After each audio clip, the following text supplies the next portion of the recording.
कन्या राशि वालों, अंगारक नामक योग आपके कुंडली के 12वें भाव में बन गया है। ये 12वें भाव में अंगारक नामक योग चमत्कार करके रख देगा तो कुछ मामले में तबाह करके भी रख देगा। कन्या के 12वें भाव में मंगल और केतु की युति द्वारा बना अंगारक योग को मैं विस्तार पूर्वक विश्लेषण करने जा रहा हूं, लेकिन उससे पहले कन्या राशि के बारे में कुछ बातें आपको बताना चाहता हूं। जैसे कन्या राशि पृथ्वी तत्व का होता है, स्वामी ग्रह बुध होते हैं और प्रकृति इसकी द्वि स्वभाव है।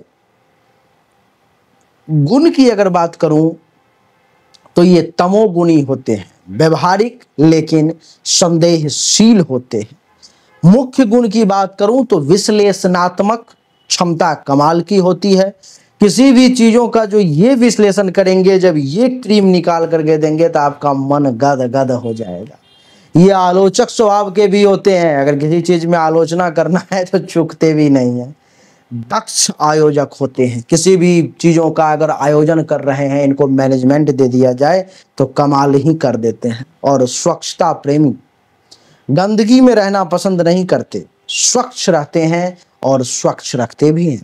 सूक्ष्मदर्शी होते हैं, बहुत माइक्रो लेवल पर में चीजों को ऑब्जर्व कर लेते हैं, समझ लेते हैं और जान लेते हैं। श्रमशील होते हैं, कभी भी मेहनत परिश्रम से ये चूकते नहीं हैं, हमेशा मेहनत परिश्रम खूब करते हैं। कन्या राशि का जातक व्यवस्थित जीवन जीना पसंद करता है।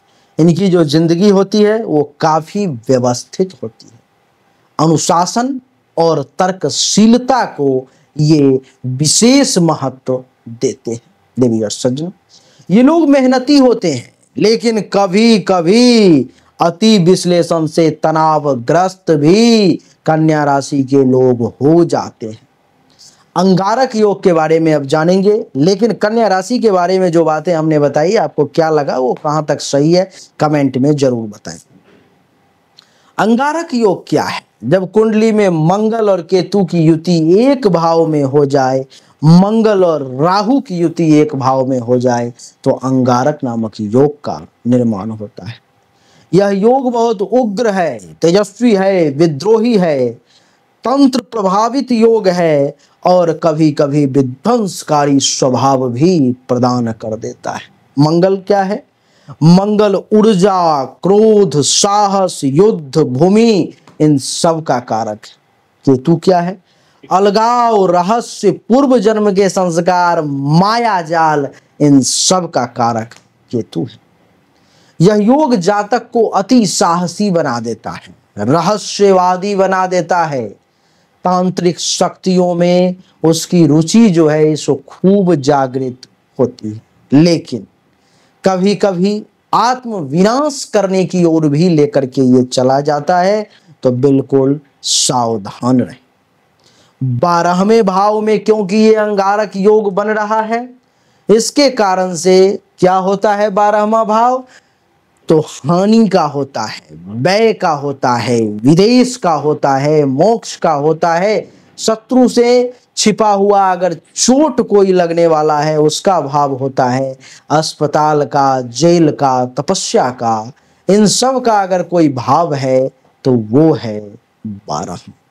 और इस भाव में अंगारक योग बन रहा है तो क्या अच्छे परिणाम मिलेंगे पहले उसको समझें, फिर बुरे परिणाम को भी मैं बताऊंगा। जैसे गुप्त विद्याओं में प्रगति होगी, जो भी लोग गुप्त विद्या में इंटरेस्टेड होंगे, तंत्र मंत्र ज्योतिष में, उनको इन सब क्षेत्र में रुचि और सफलता प्राप्ति का विशेष योग बनता हुआ प्रतीत हो रहा है।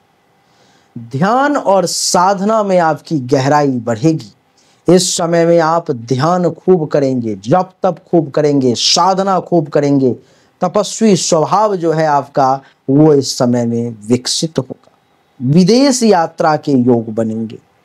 कार्य या अध्ययन हेतु विदेश जाने का अवसर भी आपको प्राप्त होगा। देवी और सज्जनों, रहस्यमय क्षेत्र में कैरियर आपका बनेगा, जैसे spy, intelligence, raw, research, CBI और भी जो भी खुफिया विभाग है, उन सब से जुड़े हुए जो लोग हैं या उसमें जो लोग जाना चाहते हैं कन्या राशि के, उन लोगों के लिए बहुत बेहतरीन समय है। शत्रु को छिपे हुए रूप से हराने की क्षमता इस समय में आपको ये अंगारक योग प्रदान करेगा। आध्यात्मिक जागृति प्रदान होगी, मोक्ष और आत्मबोध की ओर आपका झुकाव होगा। रोग प्रतिरोधक क्षमता बहुत मजबूत होंगे, ऐसा योग बन रहा है। तपस्या में या तपस्या के कारण इस समय में आपको बीमारी से लड़ने के लिए एक नया इम्यूनिटी, एक नई चीजें डेवलप हो जाएंगी। वैराग्य या संन्यास योग की ओर आपका झुकाव इस समय में होता हुआ भी मैं अनुभव कर रहा हूं।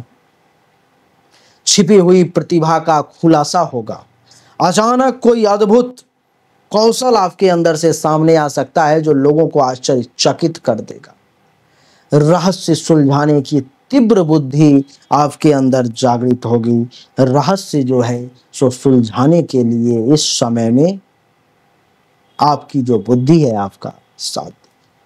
स्वप्नों के माध्यम से कुछ संकेत मिल सकते हैं आपको। आप कुछ सपने देख सकते हैं नींद में, ऐसा सपना जो भविष्य में होने वाले घटनाओं को दर्शाता है, आप वो देख सकते हैं। अनुशासन और तप में आपकी रुचि भी बढ़ने के योग है। भौतिक वस्तुओं से विरक्ति होती हुई भी प्रतीत हो रही है। आध्यात्मिक उन्नति की ओर भी मैं आपको जाता हुआ देख रहा हूं। रहस्य, गूढ़ विज्ञान या रिसर्च में गहरी पैठ भी मैं देख पा रहा हूं। पूर्व जन्म के अच्छे कर्मों का फल मिलने की संभावना भी मैं अनुभव कर रहा हूं। आपके लिए एक से बढ़कर के एक अच्छा से अच्छा परिणाम मैं देख पा रहा हूं जो आपको मिलने वाला है।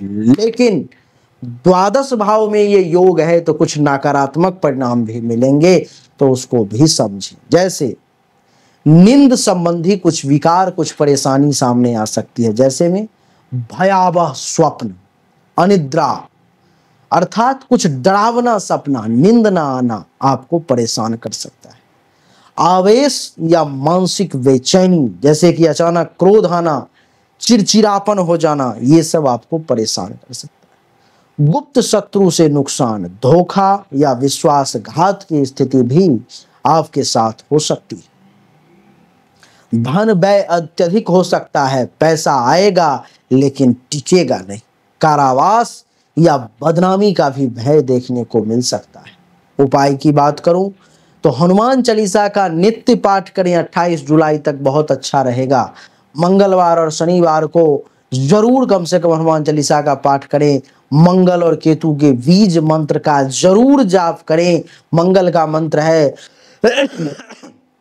ओम अंग अंगारकाय नमः, अथवा दूसरा करना है तो वो है ओम क्रांग क्रीं क्रौंग सह भौमाय नमः।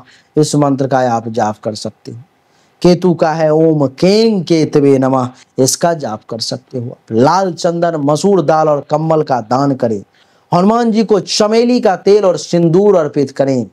संभव हो तो आपका भाग्य का रत्न जो है ओपल या स्फटिक, उसको जरूर धारण करें, क्योंकि भाग्य का साथ आपको जो नहीं मिल रहा है, जीवन में जो ग्रोथ चाहिए वो नहीं हो रहा है, उस रत्न को धारण करने से होगा। सिद्ध किया हुआ रत्न अंगूठी के साथ चाहिए तो सामने दिए गए नंबर पर में मैसेज करेंगे।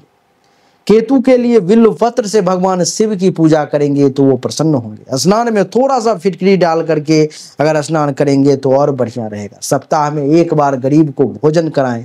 तामसिक भोजन, शराब और क्रोध से दूरी बना करके रखेंगे तो बहुत अच्छा रहेगा आपके लिए। देवी और सज्जनों, कन्या राशि के बारे में यही एक सामान्य आकलन था जो मैंने आपको बताने का प्रयास किया। ये 100% एक्यूरेट नहीं है, लेकिन 100% एक्यूरेट बताया जा सकता है आपकी जन्म कुंडली या हस्तरेखा को देख करके। अगर आपको जन्म कुंडली या हस्तरेखा दिखाना है तो सामने दिए गए नंबर पर में अपनी जन्म तारीख, जन्म समय, जन्म स्थान, दोनों हाथ की हथेली का फोटो अवश्य भेजें।